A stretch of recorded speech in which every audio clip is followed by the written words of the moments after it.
A big surprise in the latest release by the Israel Democracy Institute.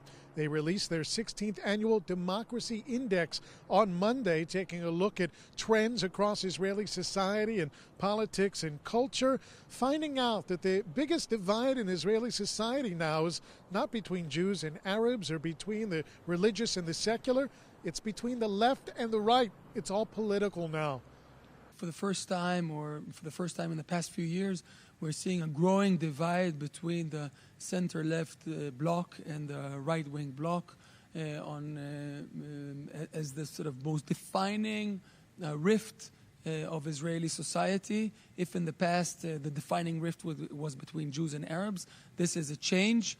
It's probably a manifestation of the growing rhetoric and disputes around questions of rule of law and democracy, and now we see it in the report coming out. In fact, the survey found that those in the left, center, or right, religious, secular, are all hardening their particular positions on issues, making it more and more difficult to find common ground in Israeli society. We see that in Israeli society increasingly there are growing gaps between the two groups around questions of how we interpret what our democracy means, our approach to basic freedoms, to the independence of other institutions other than the government, for example, the independent judiciary, law enforcement systems and mechanisms.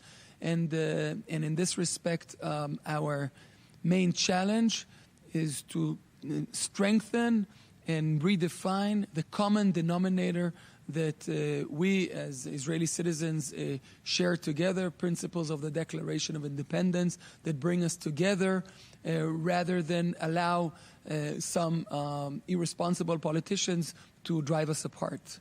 One thing Israelis of all persuasions apparently saw in this particular survey is corruption within the Israeli government. The difference, according to the numbers published, are that the right are more likely to stick with their leader, even with the taint of corruption, while the left and center will demand change. Reporting from the president's residence in Jerusalem, Mike Wagenheim, I-24 News.